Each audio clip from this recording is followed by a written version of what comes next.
Hey everyone, I am here with Rotem from MadeRight. Very excited to have him on. Took us a little while to get here, but we are here.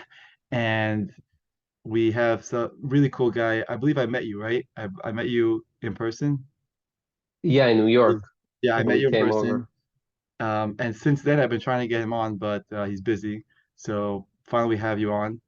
Rotem, just tell me about yourself. Tell me about your background a little bit and how you came to creating this company. Sure, with my pleasure. So thank you for having me. It's a pleasure to be. Um, so my background is scientific. I did my degrees in the Hebrew University and Weizmann Institute in Israel. And there I learned about mycology. That's the study of fungi, how to make them happy and tick.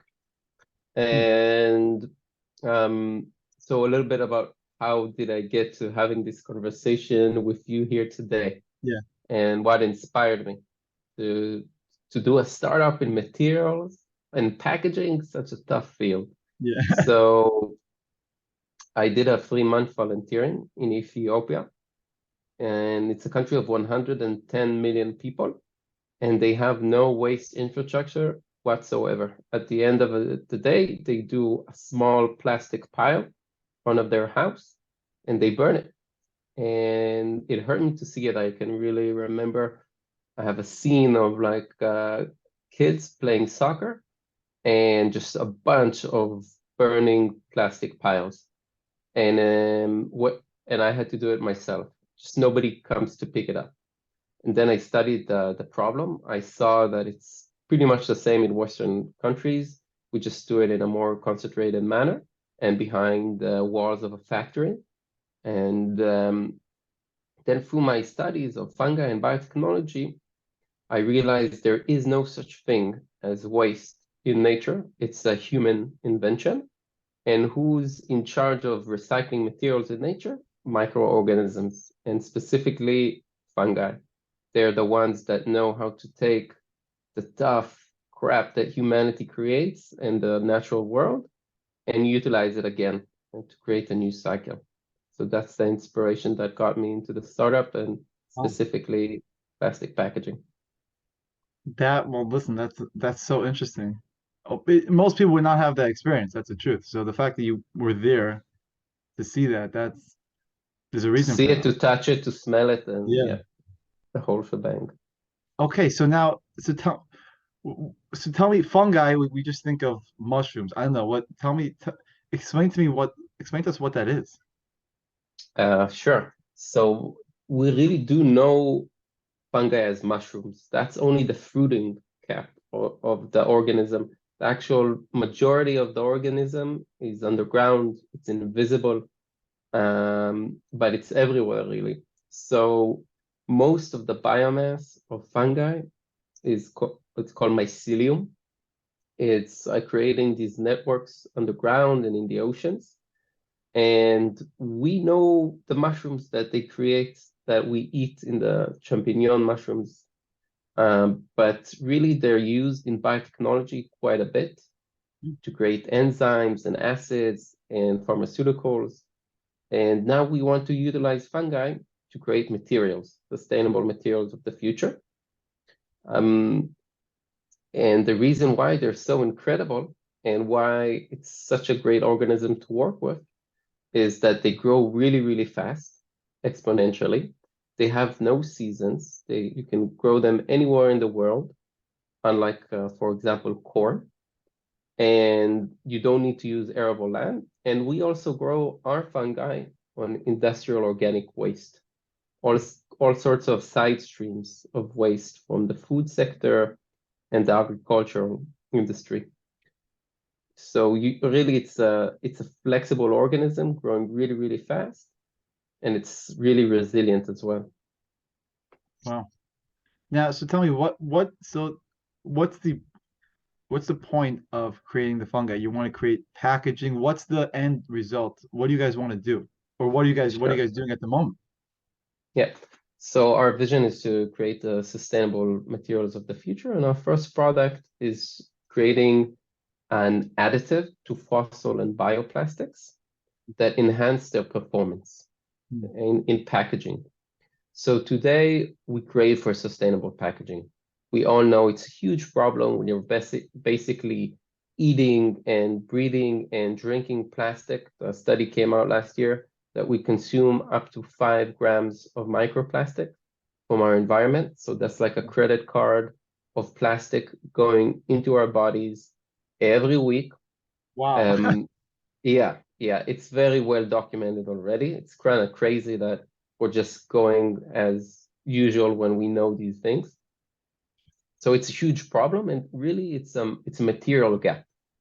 And there's a long list of specifications packaging materials need to reach. They need to be a good package to sustain shelf life. That's what's a package meant for. And then to be at price parity and also renewable and have a value post-consumer. That means recyclable or compostable. So we have different kinds of bioplastics, and they actually did a pretty amazing job solving a lot. They're based from renewable resources and they're scalable. Some of them even reach price parity, but their problem is their performance, their ability to sustain shelf life. And that's where we come in at MadeRight. Gotcha. The materials we produce from the fungi are mixed together with bioplastics and plastics to enable to enhance the performance of the package. We're protecting the package from things like light and oxygen, which are what makes food and other products spoil. For Interesting. example, you can imagine coffee. Yeah. So coffee, it's really sensitive to light and oxygen.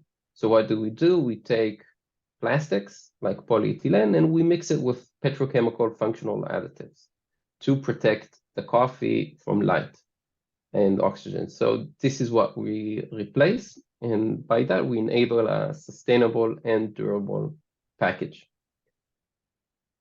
Wow. That's very interesting because we don't really, when we think about plastic, we know that plastic is bad and we just see plastic everywhere. But Yeah, I never really thought about what it's made out of and if that yeah. can change it.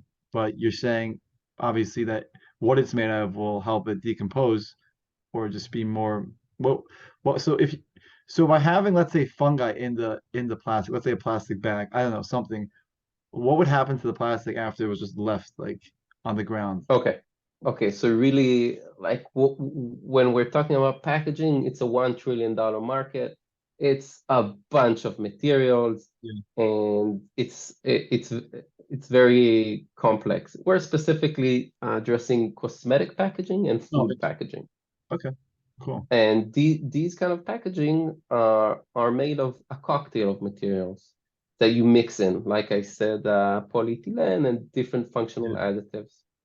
So what we're replacing is the low volume, high value constitute inside the package that that is fitting today's infrastructure and recycling schemes. So, for example, if you mix our material with something that is recyclable, it'll be recyclable. If you mix it with something that is home compostable, it'll be home compostable. So we don't make something that's not recyclable, Mm.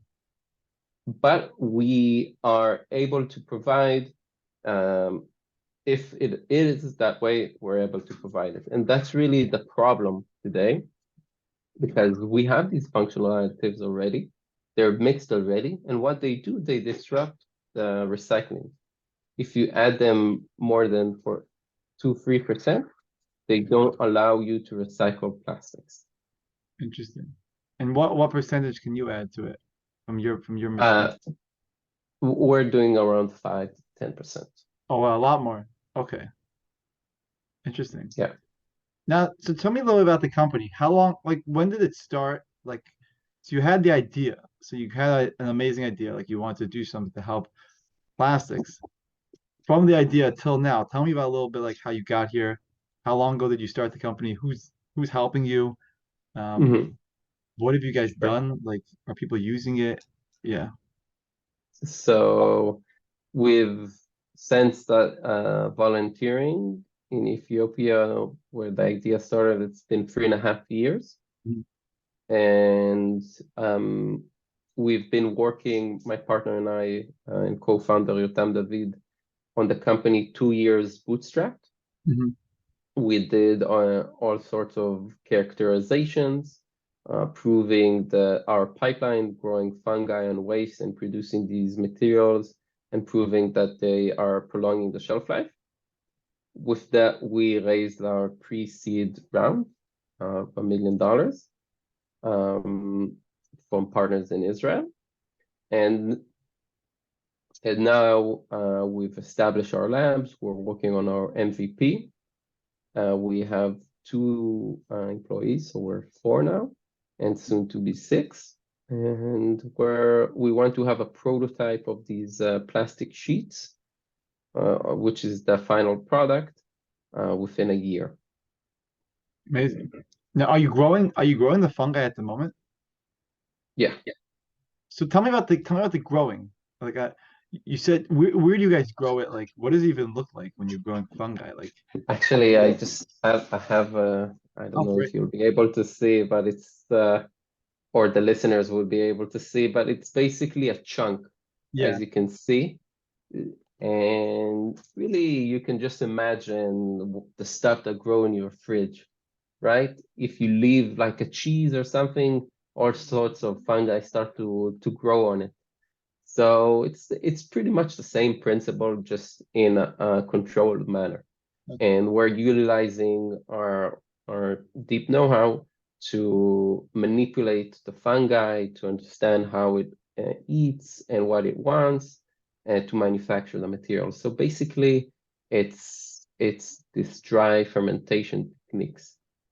interesting. You can Now, do you know tempe or kuji or things like this? no, These are yeah, we don't have a lot of fungi uh, diet in the West. In no, the East we do. interesting. So in countries like Japan and Korea and China, they're using fungi to create to ferment it on soy. So Interesting. and And they and and then they they're eat that? creating and they eat it. Yeah. Wow. So Well, it's a totally different organism and context or whatever, but just so you can imagine how it yeah. looks like, that's the way. Well, it doesn't look that appetizing, but Yeah, it's weird, but it's like it's all in the context of yeah, the glass that you put. But yeah. it's kosher and vegan. That makes sense. Yeah, it's on the ground. Yeah. Yeah. Now tell me, what's the hard part about creating something like this? Is it just getting the right formula, or is it keeping it consistent? Like what took you guys? I'm saying you probably been working on this for like you said 2 years. hmm What was the challenge? The challenge is taking a biological process and to do it, like you said, in a controlled manner to have reproducible results, and then to fit it into today's manufacturing. So today we're using all these machines that work with plastics, like injection, creating all these different shapes. So how to take a biologically derived material and to make it fit into this existing infrastructure. That's the challenge of what we're doing. Yeah, I mean, looking at what you had in that bag, trying to figure out how you'd get that into like an actual product. I don't know, like some type of packaging that doesn't seem doesn't seem that easy. I mean, it's just like Yeah, it's just a mush, or but you, from a mush to a plastic. Yeah, that's the magic of our technology. wow. Now, so you tested it out? Like, you've created packages, you've put them around, I guess, to see how long they last, where they work, everything works, and Yeah, yeah. So we, of course, it's not on based on my opinion. yeah, yeah, We did and are doing all these characterization tests that prove that we can give the performance that packaging needs. And this is what's we've already been doing and on the works on different kinds of bioplastics and plastics. Wow. Now, is there any company or similar like material that people use that they have been using? Yeah, definitely. Not in plastics, in Hmm. paper. On paper. Like there's an Israeli startup called Melodea, and they do an additive to paper that protects against oxygen. So it's similar in the way that it's from renewable resources, but it doesn't cater to plastic, and it also only protects against oxygen and and not other things that we also help with. Wow, so you guys are really like the first to deal with plastic in this regard. In a sustainable environmental way. Yeah. That's huge because it really, I mean, we know that I'm saying a lot of countries are very, well, everyone should be, but a lot of countries are very interested in not using plastic or making plastic more sustainable, especially here in the United States. Like they don't even give you plastic bags anymore a lot. Like trying to be more conscious of it. But the Hmm. problem is not, I mean, the problem is the plastic bags, but it's also like what's it made out of? If it was Exactly. made if it was made with a better something that actually could decompose in a better way, maybe that would help. Yeah, we like to hate plastics. It's like a role model of Yeah, climate change and things like that. But actually, it's quite a marvelous material. it is. And the problem is how we manufacture it. Is it done like in a renewable fashion, for example? And after that, what happens? Is it recyclable or compostable? Mhm. So I believe, and again, like my beliefs are backed with scientific facts, like life cycle analysis, that when you look at plastic and compare it to other packaging materials like glass, aluminum, and paper, you actually find that it's the greenest material because you need such a low volume to give the functional bits. I mean, you can just look at home, take an empty um, tomato sauce Yeah, package and compare the weight of a glass one mm, to a plastic one. right. So the glass one could be 50%. So if you have 500 grams of tomato sauce, you'll have a kilo. And the plastic could be as low as 5%. This is also translating into sustainability and things like this. So I think what we should do to solve this problem is to solve how we are making plastics and what happens after that, and not replace plastics. It makes a lot of sense. A plastic bag, like a shopping bag, it doesn't weigh a lot. It doesn't weigh a lot. But they're Yeah, just it's flying. a crazy material. Yeah, it's Crazy. nothing. It weighs nothing. But the problem is they're all over the streets. Everyone's they don't they just go everywhere. Or you can use like they have these big thick bags, these canvas bags, but that takes a lot of space and a lot more material.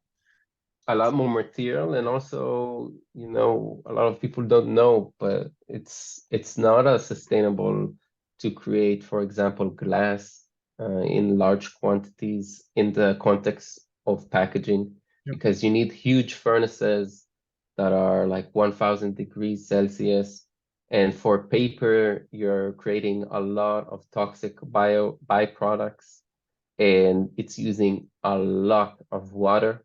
Like imagine how to take something that looks like wood and to create it from paper. It's pretty tough. Right. Using a lot of steam and things like that, and it's also energy intensive. So when you actually look at the entire thing, like what life cycle analysis does, how you make it and how you produce it and what happens in the end, then you realize plastic it's not so bad. And you already said like why do we see trash everywhere in the form of plastic? That's because it has no financial value. If it would have financial value, people won't treat it as waste. That would really change the way that we consume and deal with plastic, especially plastic packaging, which is around 40 to 50% of our waste. Interesting. You are right about when you have glass and metal, people recycle that and it actually has a value. in the United States has 5, 10, it's worth something. So people take it and they recycle it because you get a little money back. Also, it just feels like you're doing something. Plastic, it's just like whatever. It's like, that's right. It's a good point. Now, would is the long-term idea for the would the product ever be, do you ever envision it going into like a like plastic bags or like like the stuff we see all the time? Like, or Hmm. is that yeah? Yeah, cosmetic and food packaging. Wow. So not necessarily creating the bag itself, because But the material. for yeah, exactly. Because for a bag, what you need is just it's something mechanical to take Yeah, something from A to B. It's just the not really material. a package, something that wraps your food, and this is more like what we're doing. Wow. That's really cool. I mean, like I definitely agree with that. Like first of all, it sounds more what's the word? It sounds like healthier for the product to be around, like something like this, which is like organic, right? It's organic. It's not like, the fungi is fine. You can even eat it, I'm assuming. Or maybe not this specific one, but it's people do eat it. So if you have that around your food, is this edible, the one you created? Not that it's edible, not that you'd want to eat it, but could you technically eat it? It's safe. It's It's safe. safe, yeah. Okay, fine. It's safe. Interesting. It's safe to human exposure, definitely. And something I want to add to what you're saying, we humans, we think we invented everything, but Yeah. really we didn't invent anything. Yeah. Like this, I'm holding here an apple, Yeah. and then think about it. Actually, what happens if now I take a bite out of this apple? After 5 to 10 minutes, the inside will turn kind of dark. Yeah. Why is that? Because it's exposed to light and oxygen and things like this. So basically, nature invented packaging hundreds of millions of years ago. Interesting. And this is the kind of technology that we're utilizing. Yeah, it's very ancient. That's what I'm thinking. Yeah, it's very like using fungi as packaging. That's like they would have been using this thousands of years, like funk like that. They see it on the ground, grows. Wow, that's cool. Um, well, listen, I'm very excited I'm on your side. I'm very excited to see where it goes. I would love to have, I would love to see the made right in every plastic, anything that you guys could put yourself in. I would love to see that because I would know that it's just made with something better. Thank you. Yeah, that's what we're striving.